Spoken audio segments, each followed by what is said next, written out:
Il post che mi avevano chiesto di riassumere con un video si chiama Giulio Cesare e gli Uti.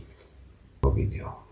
Un primo tentativo di video post. Mi sta avvenendo come la sensazione di essere fucilato davanti a un plotone di esecuzione, quindi cerco di calmarmi, anche se avete il silenziatore, e magari le pallottole arriveranno piano piano nei commenti o qualcosa. In queste ultime settimane ho scoperto una nuova tribù, appunto gli Uti.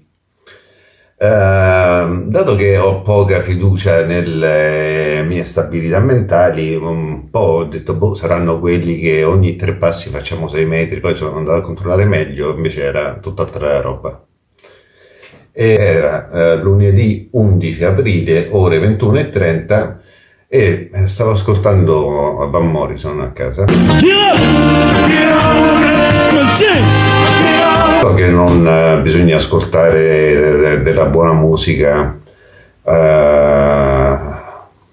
con la televisione accesa, anche in muto, perché poi passano le scritte in basso, eccetera, eccetera.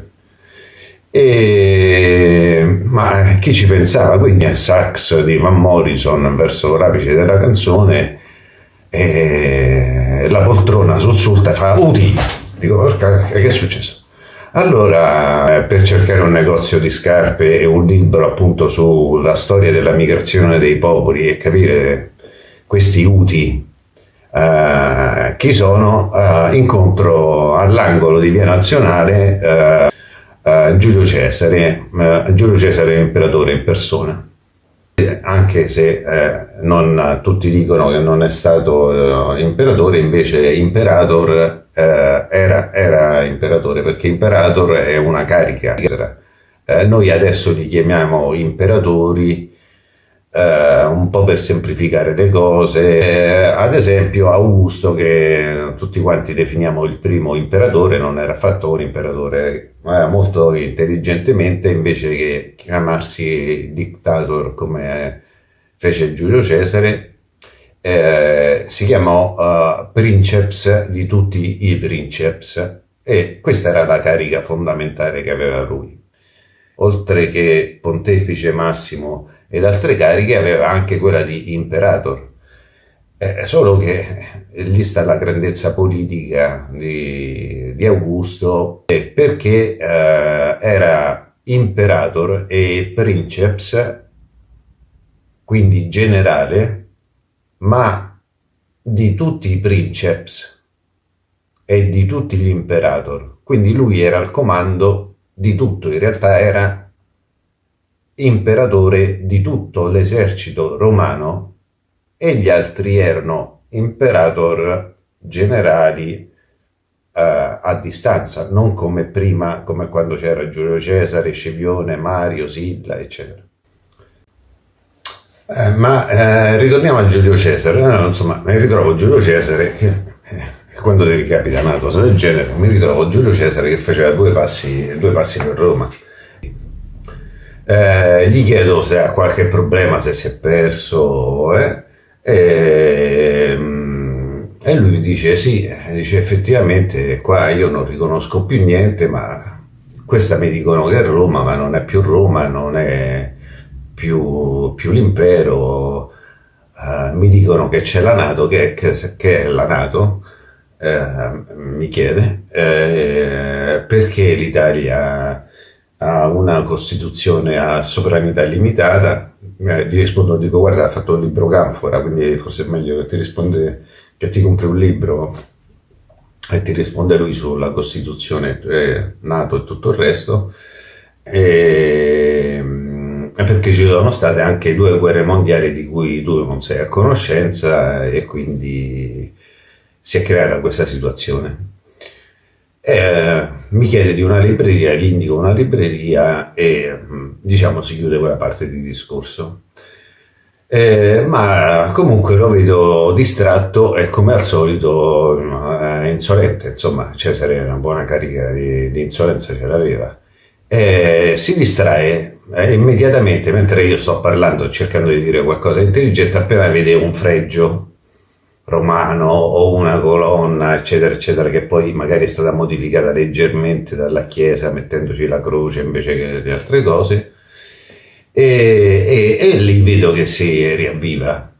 E anche esibizionisti, insomma, comunque, nonostante i fregi e le altre cose, è malinconico.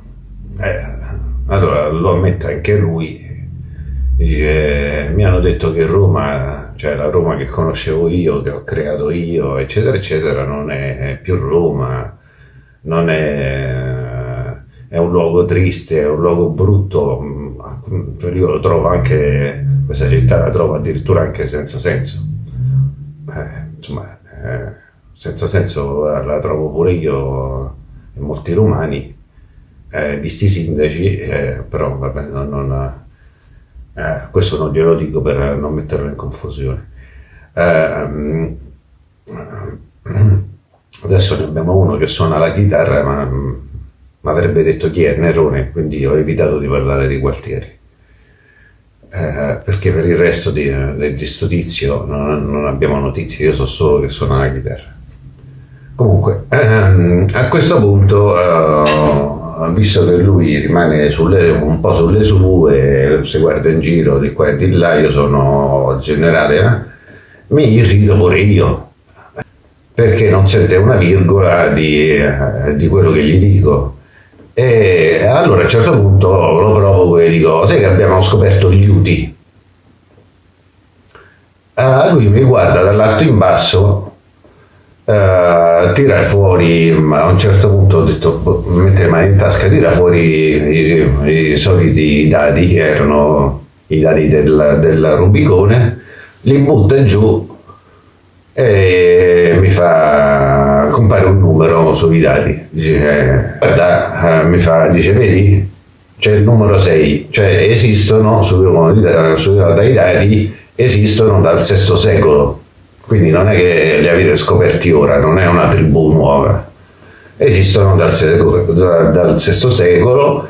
E gli Uti è un nome che avete totalmente inventato voi di sana pianta, che è il nome di una persona, di un condottiero, e sono popolazioni che vivono vicino al Mar Rosso da millenni. Dice, quindi non avete scoperto un bel nulla. Uno dei nomi più antichi che noi davamo a questi popoli era Ansar Allah. Poi Cesare continua e dice: questo io lo so benissimo, perché questi Ansar Allah, cioè quelli che noi adesso chiamiamo gli Uti,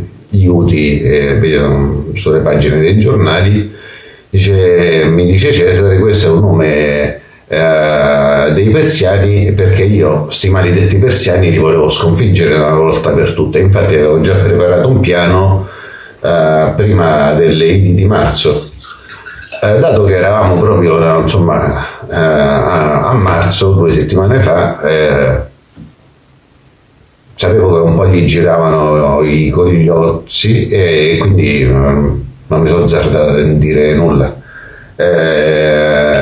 Avevo preparato già un piano, però per sconfiggere i persiani, anche perché io a Roma ci sono stato sempre poco, e poi sti infami mi hanno pugnalato, eccetera eccetera, insomma la storia che sappiamo. A questo punto, non sapendo un po' che dire, che cosa rispondere, preso un po' dall'ansia, di fronte a Giulio Cesare gli dico e spiego: guarda Cesare, che dopo la seconda guerra mondiale siamo diventati una colonia USA, cioè americana, con basi extraterritoriali americane nel nostro territorio.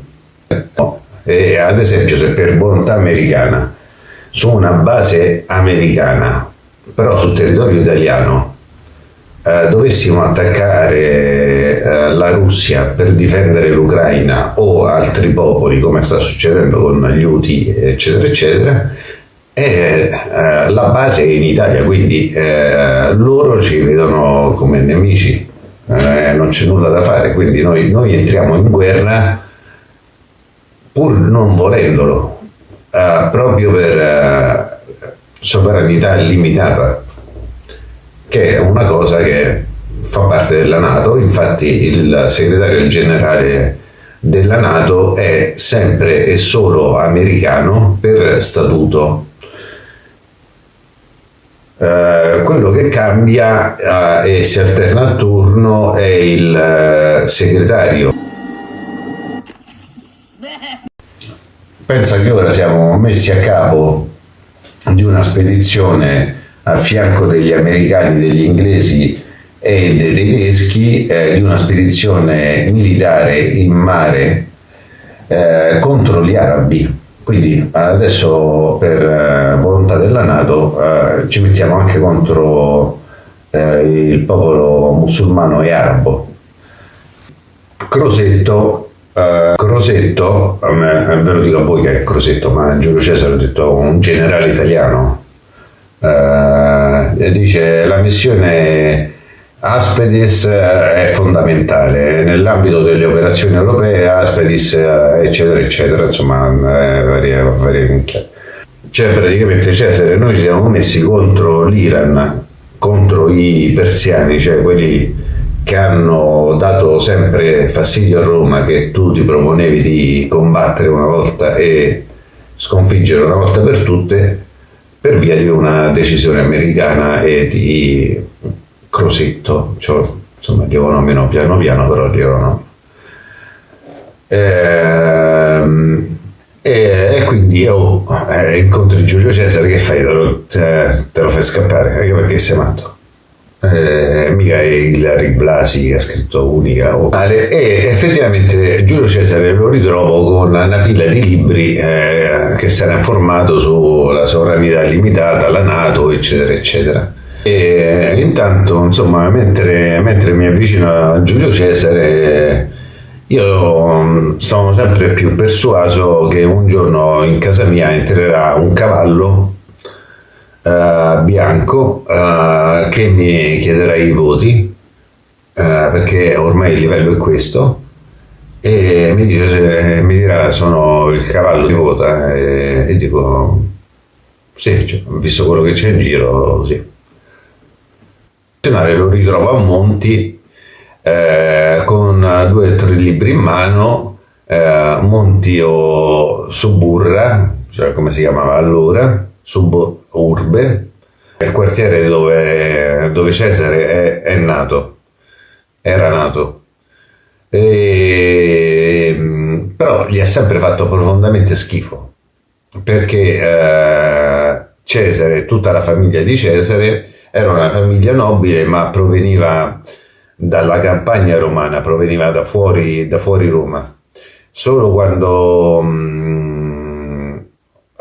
lo zio Mario è diventato senatore, proprio perché Roma faceva già schifo allora, a livello di traffico eccetera eccetera, per andare in Senato si è dovuto trasferire e si è comprato un palazzo a Roma, molto probabilmente, ma non è confermato da nessuno, ve lo dico io, quindi credete a me, il palazzo è quello che sta in cima a via Panisperna, che adesso è sede della polizia. Insomma, lo vedo furibondo perché non riconosce nulla e trova chiese ovunque. Lui che è epicureo e che non lascia spazio all'intervento del soprannaturale, della fortuna o dei sacrifici, e che ha sempre fatto finta di crederci ai suoi tempi, perché così era quello che credeva il popolo, ma in realtà insomma Cesare era un epicureo. E per tentare di calmarlo leggermente gli dico: ti piacciono i cani? Che io ho 2 bovari del Bernese, gli volevo dire. Per fortuna non mi ha sentito, se no sarebbe finita male. Allora mi riavvicino e tento di ricominciare il discorso un po' più seriamente ed interrotto poco prima, e comincio a parlare in terza persona. Sembra impazzito, ma in realtà per Cesare era normale. perché Del Bello Gallico è scritto in terza persona, che l'ha scritto lui, e lui l'ha scritto in terza persona. Quindi, tentando di accontentare il dittatore, dico in terza persona, dico, scrive Giulio Cesare che in Gallia vi sono dei partiti, cioè delle facciones, non soltanto in tutte le città e in tutti i cantoni e distretti, ma quasi e addirittura in ogni famiglia. Questo proprio fa parte del bellum gallico. Sia insomma riconosce le proprie parole e sia riconosce la terza persona e funziona, si gira e per fortuna merita retta. E mi rivolgo sempre a lui in terza persona e dico, però Cesare ha scritto per propaganda, perché Cesare la propaganda serviva contro Crasso e Pompeo per arrivare al vertice del cursus honorum di Roma.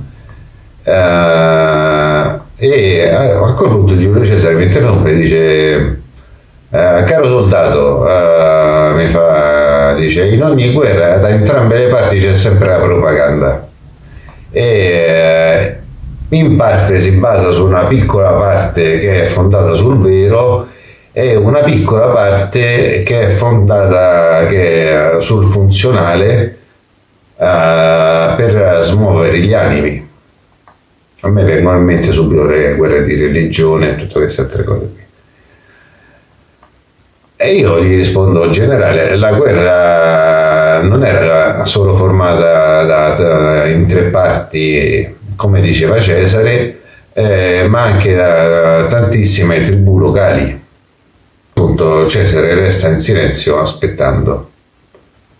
Sono insicuro e nervoso, ma continuo davanti a quell'uomo che mi fissa e che faccio? Dico, insomma, ero un attimo in ansia, dico, gli offro una sigaretta a questo. E Cesare mi fa, dice, no, ho smesso di fumare. Dico, cazzo, pure tu. E io prima. Quindi mi fa la domanda, dice, ma qua il generale in capo effettivamente, come mi diceva lei, è sempre solo americano, cioè un dittatore a vita, come ero io ero un dittatore a vita.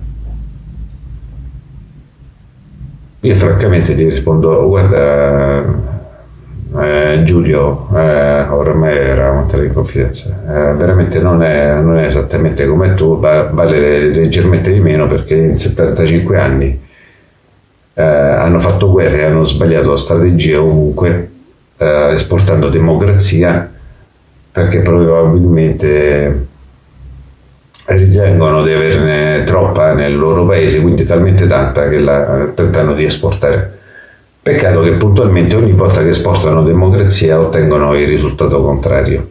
Comunque a questo punto non mi capisce, quindi rientro un po' nella parte e gli dico, vedi, esattamente come nel grande Medio Oriente, che ora ruota pericolosamente intorno a un sottilissimo perno che è legato tra l'equilibrio tra Israele e Occidente e dall'altra parte dagli arabi, e quello che rende apparentemente complicatissimo, ma in realtà insolubile la questione, perché l'errore è stato fatto inizialmente dagli inglesi e non è stato fatto ora, e poi è stato definitivamente da un ente totalmente inutile che è l'ONU, con la risoluzione 181 che tutti citano, che è l'unica risoluzione a favore di Israele. Ci sono 160 risoluzioni dell'ONU contro Israele sui territori invasi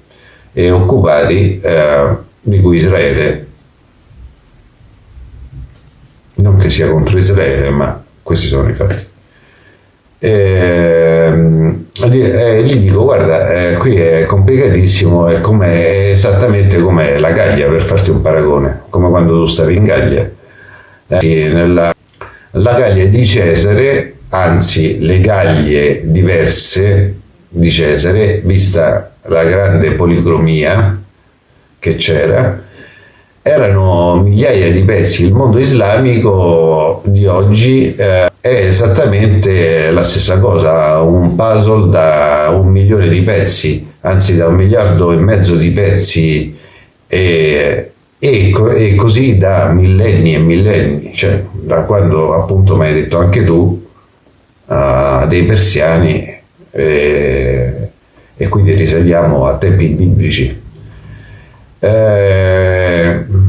Che cos'è la Gallia o Israele? È quasi la stessa cosa, cioè una terra, la Palestina è una terra fertile, un crocevia di religioni da millenni, un crocevia di popoli, di commerci anche con la Cina, un crocevia di popoli che hanno dominato a seconda dei secoli quella terra, ma che non è mai stata di nessuno, appunto, un crocevia. Oddio, mi sono perso nei parallelismi, aiutatemi. Mi riaccendo la sigaretta. E forse mi ripettino. Ma appunto mi sono perso nei parallelismi.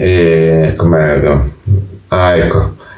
Cesare fece la scelta di destinare a se stesso l'amministrazione della Gallia Cisalpina Narborense, per confermare ai suoi importanti interlocutori che erano in Senato, oltre ai 2 consoli, che lui non aveva ambizioni, che sapeva stare al suo posto, eccetera eccetera, e che non rappresentava un pericolo per il Senato romano.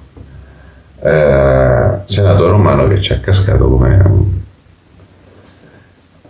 quindi la furbizia di Cesare si vede non da qui, perché questa cosa l'aveva già organizzata prima, quando scelse la provincia.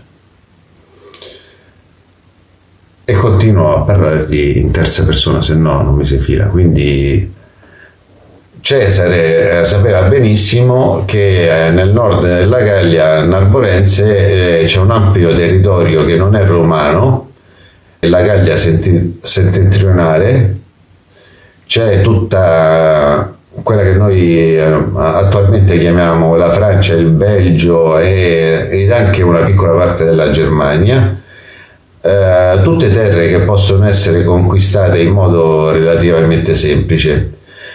Quindi che cosa fece? Cesare fece che le tribù galliche, qui insomma, massima attenzione da parte di Cesare, Cesare fece in maniera sì che le tribù galliche, che non erano unite fra di loro, per avere una scusa, come dicono quelli bravi, per andare oltre a quello che era il suo mandato definito dal Senato e dai senatori, mise le tribù galliche una contro l'altra, e a quel punto mandò un messaggio a Roma che c'era il pericolo che le tribù galliche si rivoltassero nuovamente, come era successo anticamente, e che potessero invadere nuovamente Roma. Quello era Cesare sapeva bene che quello era stato uno dei più profondi traumi di Roma, quando all'inizio della creazione di Roma ci fu il saccheggio appunto dei Galli. Basandosi su questo, Cesare dice: qua c'è il rischio di una nuova invasione. È un po' come noi facciamo con l'ISIS, con Al-Qaeda, oppure con questi qua, gli Houthi, mentre sentivo Van Morrison, che in realtà abbiamo creato noi. No, il problema inglese è che gli inglesi avevano fatto il patto sia con gli ebrei sia con gli arabi durante la prima guerra mondiale per sconfiggere l'impero ottomano, dicendo che poi avrebbero dato a loro quella regione. Hanno fatto il patto con entrambi. Quindi io sono fermamente convinto che gli inglesi facciano le riunioni non alla Camera dei Lord o alla Camera dei Deputati, ma in un pub, se no la cosa non si spiega a livello logico. Allora, e il problema quindi il problema era fatto allora, ed il problema di oggi non è il problema di oggi, il problema di oggi è il problema di allora, di oltre un secolo fa. Una strategia folle inglese che non può portare a una guerra sin dalla prima rivoluzione araba. Gli Stati Uniti, mentre adesso stanno praticamente abbandonando a se stessa l'Ucraina, e per noi saranno dazi nostri, per non dire altro, e poi c'è gente che dice: ah, perché aumentano le bollette, perché aumenta questo, perché aumenta quell'altro, eppure appoggiano l'intervento in Ucraina. Non si rendono conto che i soldi sono quelli, o li diamo a uno o li diamo all'altro. Se li diamo all'Ucraina perché ce l'ha detto gli USA, è chiaro che... Comunque sia, un po' per stringere la questione, diciamo, attuale, è che gli USA hanno tenuto degli accordi segreti con l'Iran, anche perché non si vogliono fare un terzo nemico, perché già hanno la Russia, la Cina e Israele che reagiva così agli arabi e ai fondamentalisti arabi. Non ci voleva proprio per la politica americana strategica, che già ha mille falle di suo, quindi se se ne aggiungono altre, eccetera eccetera. Quindi gli USA hanno ottenuto dei colloqui segreti con l'Iran per sollecitare la fine degli attacchi degli Houthi, dello Yemen, eccetera eccetera, nel Mar Rosso. In questo lo riporta il Financial Times, citando il Financial Times: Washington sta la sua influenza sugli Houthi dello Yemen per porre fine agli attacchi nelle navi del Mar Rosso, perché comunque non è che possono affrontare tutto contemporaneamente. I negoziati durante i quali Washington ha anche espresso preoccupazione per l'espansione del programma nucleare iraniano si sono svolti in Oman a gennaio, e quindi finisco per dire una cosa che è tragica e comica contemporaneamente, e cioè che l'ONU, l'organo più inutile della Terra, se sapete come è composto l'ONU e i 5 paesi che hanno diritto di veto su tutto il resto del mondo, hanno questi peacekeeper hanno lanciato 50 aiuti per viveri con Gaza, con un leggerissimo difetto, cioè che il paracadute non funzionava. Quindi sono morti altrettanti palestinesi, cioè nella striscia di Gaza.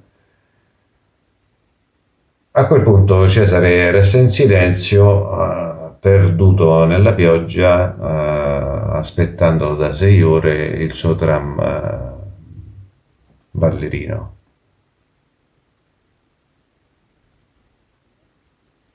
Prima o poi gli dovrò dire di Gualtieri e della chitarra, e lui farà il nome.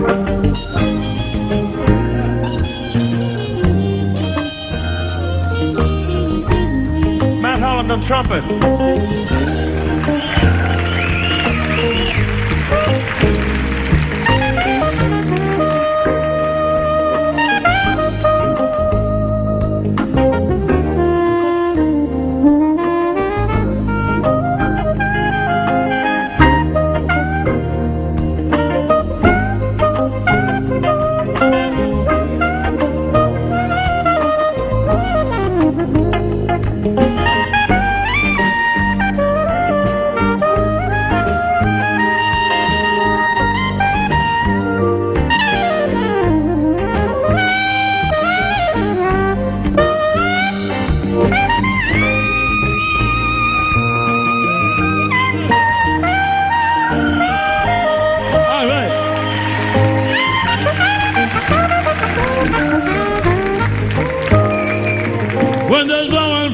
outside the shack.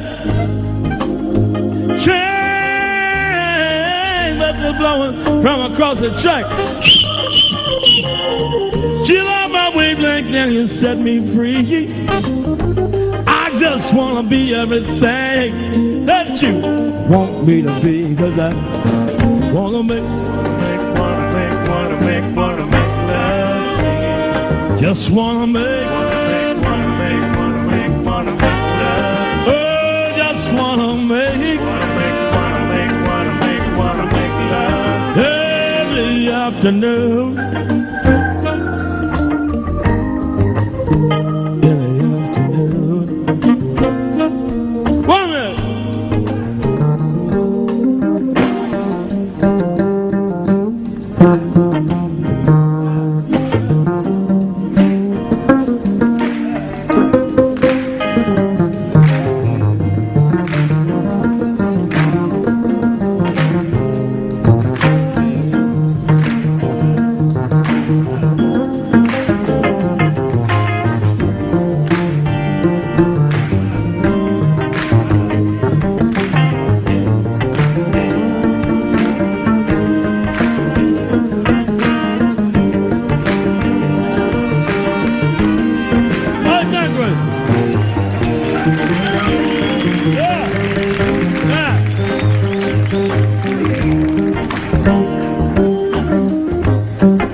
Trees. I can see my baby, but you can't see me. I got a little loving deep in my soul. I wanted to get there in a little road. Wanna make love. Just wanna make love.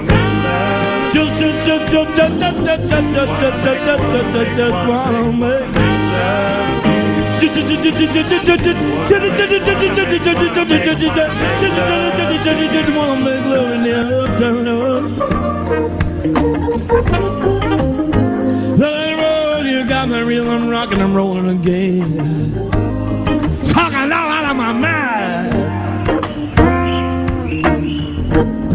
Drive on that long down, all along down ancient highway.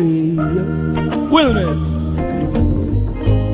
Drive on that long, all along down the ancient highway. And there's a lights from the cars on the overpass. Shine like diamonds in the night on a Friday evening. It was drive all along down, all along down, all along down ancient highway on a Friday evening. And there's the lights from the cars on the overpass. Sound like diamonds in the night. Listen to Big Joe Turner sing. TV Mama, boogie woogie country girl, flip flop and fly.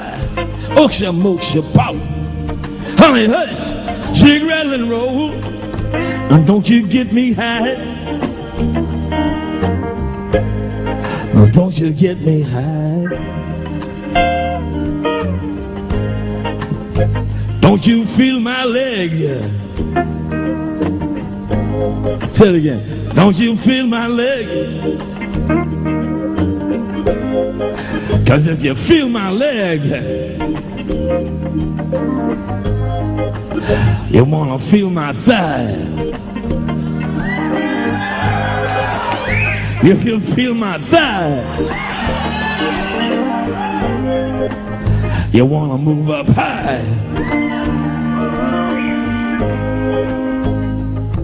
Get up, get on up, get up, get on up, get up, get on up, get up, get on up, get up, get on up, get up, get on up, get up, get on up, get up, get up, like a sex machine, like a sex machine. Get up, get on up. percent.